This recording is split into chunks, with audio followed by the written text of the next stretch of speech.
గోదావరిని కొల్లగొట్టేందుకు ఇసుక దొంగలు రకరకాల పద్ధతులను అవలంబిస్తున్నారు. విలువలు లేని కొందరు అవినీతి అధికారుల అండతో ఇసుక రీచల మంజూరీ కోసం కనికట్టు చేస్తున్నారు.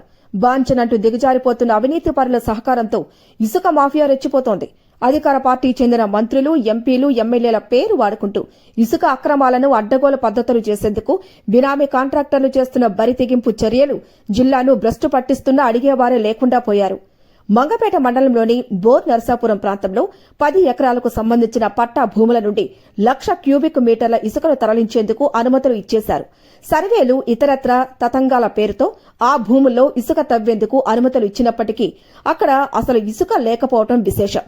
పట్టా భూముల్లో ఇసుక లేకుండా అనుమతులు ఇచ్చేసిన అధికారులు ఇక్కడ ఏ స్థాయిలో జేబులు నింపుకొని ఉంటారో ఇట్టే అర్థమవుతుంది.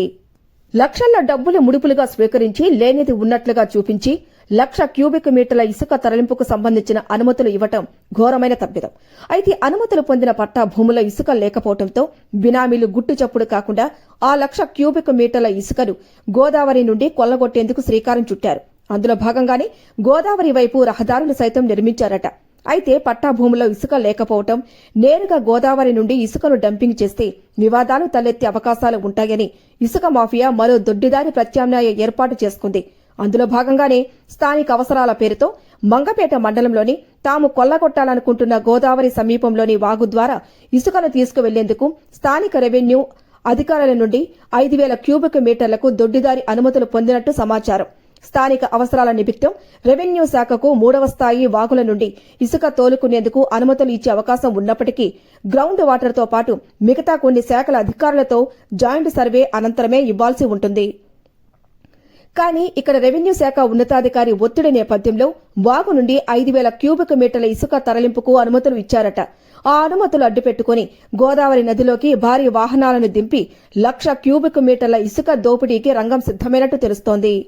తెలంగాణలోని ఓ ఎంపీకి సంబంధించిన మనుషులమంటూ బంధువుల పేరుతో మంగపేట కేంద్రంగా భారీ అక్రమాలకు శ్రీకారం చుట్టారు.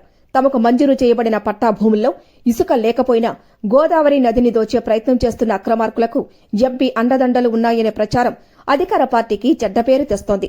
తమ బంధువులు గోదావరి ఇసుకను దొంగతనంగా తరలించేందుకు చేస్తున్న ప్రయత్నాలకు సదరు ఎంపీ అధికారం ఉందని జిల్లాకు చెందిన అధికారులపై ఒత్తిడి తెస్తూ వాగుల్లో ఇసుక తోలుకునేలా అనుమతులు ఇప్పించి దానికి సమాంతరంగా ఇసుక లేని పట్టా భూములకు బదులు గోదావరి నది నుండి తరలించేందుకు సహకరిస్తున్నారని ఆరోపణలు ఉన్నాయి. ఆ ఎంపీ ఒత్తిడి మేరకు అధికారి సైతం లొంగిపోయినట్టు తెలుస్తోంది. ఇప్పటి వరకు మంచి పేరు ఉన్న అధికారికి ఈ ఒక్క కారణంతో మిగతా అధికారుల లిస్టులో చేరిపోయారు. ఉన్నతాధికారి ఒత్తిడి పేరుతో ఇప్పటికే ఇక మాఫియా నుండి భారీగా ముడుపులు స్వీకరించి అనుమతులు ఇచ్చేసిన అత్యంత అవినీతిపరుడు హడావిడిగా ఇసుక తరలించేందుకు ఆన్లైన్ ప్రక్రియకు జెండా ఊపేశారట.